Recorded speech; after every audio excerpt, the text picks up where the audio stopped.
There's a different group to get pissed off at you in this country for everything you're not supposed to say. Can't say nigger, boogie, jig, jigaboo, skinhead, mooly, moulin, schwarzer, jungle bunny, greaser, greaseball, dago, guinea, wop, ginzo, kite, zeeb, heeb, yid, maki, jaime, mick, donkey, turkey, limey, frog, zip, zipperhead, squarehead, kraut, heiny, jerry, hun, slope, slopehead, chink, gook.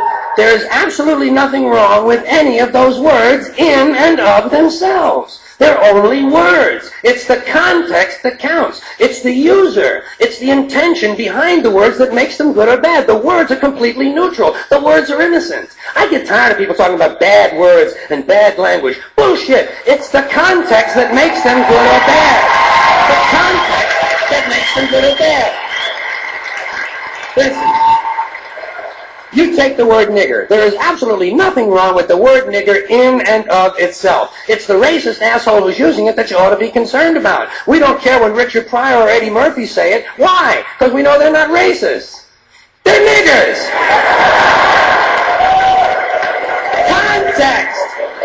Context. We don't mind their context because we know they're black. Hey, I know I'm Whitey the Blue-Eyed Devil, patio fake, gay boy, honky motherfucker myself. Don't bother my ass. They're only words. You can't be afraid of words that speak the truth, even if it's an unpleasant truth, like the fact that there's a bigot and a racist in every living room on every street corner in this country.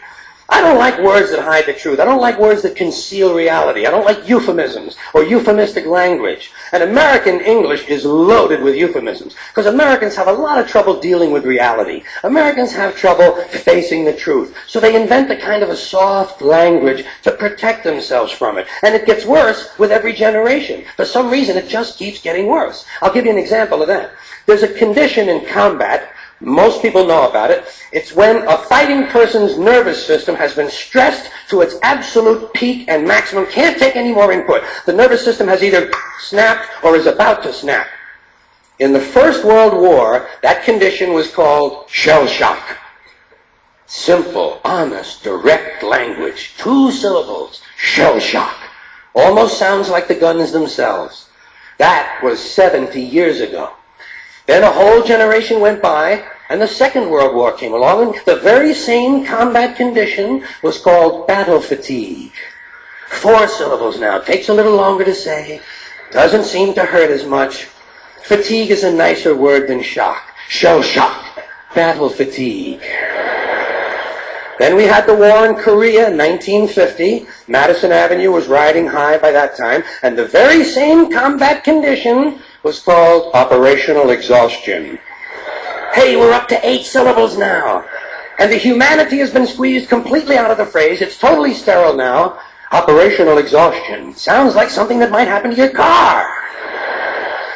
Then, of course, came the war in Vietnam, which has only been over for about 16 or 17 years. And thanks to the lies and deceit surrounding that war, I guess it's no surprise that the very same condition was called post-traumatic stress disorder. Still 8 syllables, but we've added a hyphen. And the pain is completely buried under jargon. Post-traumatic stress disorder. I'll bet you, if we'd have still been calling it shell shock, some of those Vietnam veterans might have gotten the attention they needed at the time. I'll bet you that. I'll bet you that.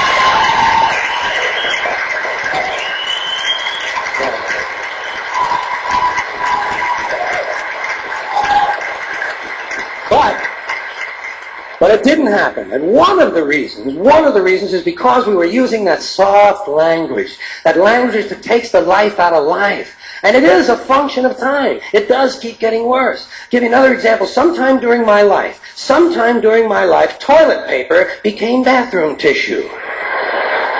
I wasn't notified of this. No one asked me if I agreed with it. It just happened. Toilet paper became bathroom tissue. Sneakers became running shoes. False teeth became dental appliances. Medicine became medication. Information became directory assistance. The dump became the landfill. Car crashes became automobile accidents. Partly cloudy became partly sunny. Motels became motor lodges. House trailers became mobile homes. Used cars became previously owned transportation. Room service became guest room dining. And constipation became occasional irregularity. When I was a little kid, if I got sick, they wanted me to go to the hospital and see the doctor.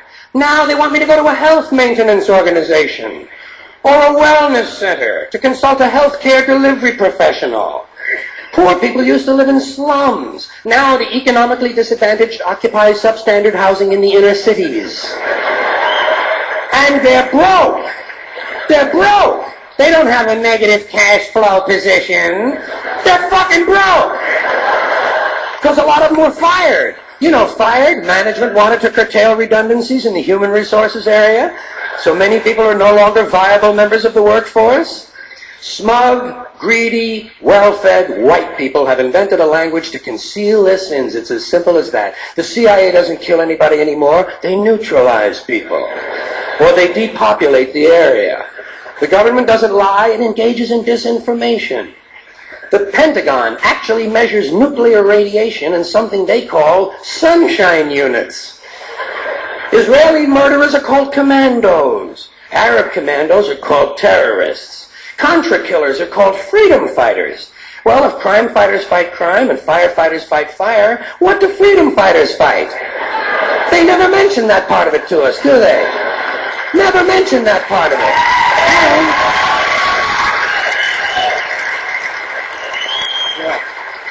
And some of this stuff is just silly. We all know that. Like on the airlines, they say they want a pre-board. Well, what the hell is pre-board? What does that mean? To get on before you get on? They say they're going to pre-board those passengers in need of special assistance. Cripples! Simple, honest, direct language. There's no shame attached to the word cripple that I can find in any dictionary. No shame attached to it. In fact, it's a word used in Bible translations. Jesus healed the cripples. Doesn't take 7 words to describe that condition. But we don't have any cripples in this country anymore. We have the physically challenged. Is that a grotesque enough evasion for you? How about differently abled? I've heard them called that, differently abled. You can't even call these people handicapped anymore. They'll say, we're not handicapped, we're handy-capable. These poor people have been bullshitted by the system into believing that if you change the name of the condition, somehow you'll change the condition. Well, hey, cousin, doesn't happen. Doesn't happen. We have no more deaf people in this country, hearing impaired. No one's blind anymore, partially sighted or visually impaired. We have no more stupid people. Everybody has a learning disorder. Or he's minimally exceptional. How would you like to be told that about your child? He's minimally exceptional. Oh, thank God for that. Psychologists actually have started calling ugly people those with severe appearance deficits. It's getting so bad that any day now I expect to hear a rape victim referred to as an unwilling sperm recipient.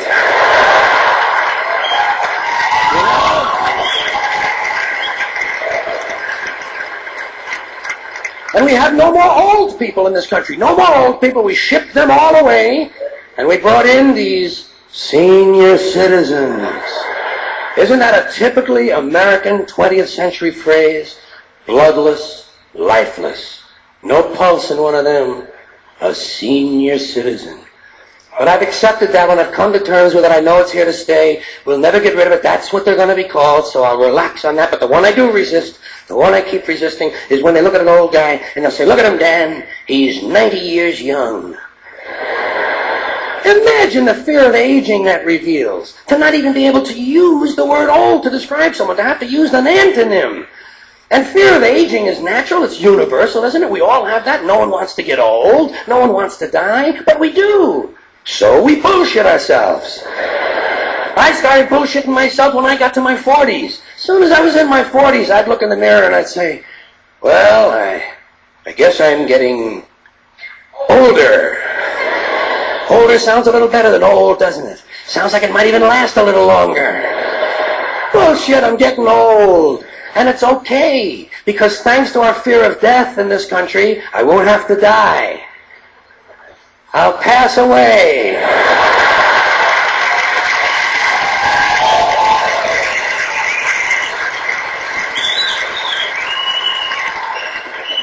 Or I'll expire like a magazine subscription. If it happens in the hospital, they'll call it a terminal episode. The insurance company will refer to it as negative patient care outcome. And if it's the result of malpractice, they'll say it was a therapeutic misadventure. I'm telling you, some of this language makes me want to vomit. Well, maybe not vomit. Makes me want to engage in an involuntary personal protein spill.